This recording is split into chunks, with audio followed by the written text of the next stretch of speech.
Mirë se erdhe në botën ku askush nuk është i pafajshëm. Sekrete shqiptare, vendi ku rrëfimet më të thella, më të ndaluara dhe më të pathëna të shqiptarëve marrin zë. Na bëni subscribe për histori të ndryshme.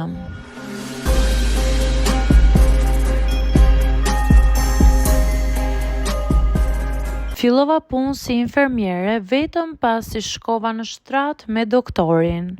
Nuk e kisha menduar kur që ëndra ime për të bërë infermiere do të më vendoste përballë një zgjedhjeje që do të më ndiqte gjithë jetën. Quhem Bora, 24 vjeçe, dhe sapo kisha mbaruar shkollën e infermierisë. Më duhej me do e mos punë, jo vetëm për veten, por edhe për familjen time që mbështetej tek unë. Shkova në shumë intervista, por gjithmonë më thanë të njëjtën përgjigje. Do ju njoftojmë, dhe askush nuk njoftonte. Një ditë një shoqe më tha se në një spital privat në Tiranë po kërkonin staf. U gëzova, mora dokumentat dhe shkova menjëherë. Nga dera e parë ku hyra, ndjeva një lloj atmosfere të ftohtë, sikur gjithçka ishte e qetë vetëm nga jashtë. Kur dola përballë doktor Arditit, drejtuesi i pavionit, ai më pa nga kokat e këmbët, pastaj u ul sikur po vlerësonte një skedar, ndonse nuk kishte asgjë në dorë. Po kërkojmë infermiere të reja, tha ai. Dhe ti dukesh shumë e motivuar. Unë ndjeva e lehtësuar për një moment, por pastaj ai mbylli derën e zyrës. Këtu punët funksionojnë ndryshe. Nuk dua vetëm profesionalizëm, dua edhe besnikëri personale. Më tha ai.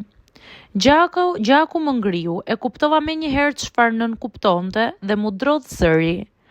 Doktor, unë kam ardhur këtu thjesht për të punuar. Ai u afrua ngadalë me një qetësi që më trembi akoma më shumë. Mund të punosh, por duhet të më tregosh që e do vërtet këtë vend. Unë të hap derën, ti më jep mua atë që dua. Atë natë nuk bëra gjumë. E dija që ajo që më kërkonte ishte presion, abuzim pushteti patjetër, por mendova për babain tim të sëmur, për qeran që nuk e paguaja dot, për vitet e shkollës që do të më shkonin dëm. E ndjeva veten të bllokuar në një qoshe pa rrugdalje. Ditën tjetër shkova përsëri. Nuk dua të përsëris fjalët dhe as mënyrën si ndodhi, por e di që ajo ishte dita që zhduku versionin e Borës që kisha qenë më parë. Nuk ishte një zgjedhje, ishte detyrim, ishte frikë. Ishte një peshë që më vendosën mbi shpinë dhe që ende sot nuk arrit ta heq. Një javë më vonë fillova faktikisht punën tamam. Të gjithë më uronin, më thoshin bravo, e meriton, por askush nuk e dinte çfarë kisha paguar për atë punë. Doktori sillej me mua sikur unë i përkisja atij, më jepte turne më të lehta, më favorizonte, por gjithçka kishte një çmim të heshtur. Sa herë i thosha se nuk ndihem mirë, ai më shikonte me buzëqeshjen e ftohtë dhe më thoshte: "Mos haro, vendin ta kam gjetur unë." Fillova të ndaj dy fishin e ankthit. Njëra pjesë ishte puna e vështirë, tjetra ishte hija e tij që më ndiqte kudo. Një ditë pash një vajzë të re të sapo ardhur për intervistë. E pash se si Arditi i mbylli derën pas. Zemra mu drodh. E dija çfarë do t'i kërkonte. Isha lodhur të heshtja. Ajo vajza nuk pranoi dhe doli me sytë e skuqur në lot dhe më tha: "Më mirë të mos punoj fare se sa të pranoj një kusht të tillë." Aty e kuptova se frika ime po ushqente pushtetin e tij dhe duhet të bëja diçka.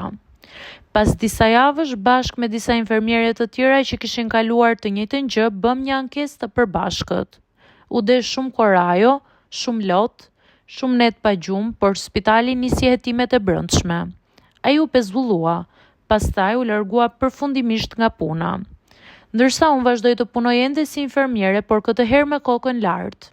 E mora vendimin tim mbrapsht dhe një pjesë e vetes që e kisha humbur u kthye tek unë. Nuk e harroj kur atë që ndodhi, por sot e them me zë të lartë. Asnjë punë nuk duhet të blihet me dinjitetin e askujt.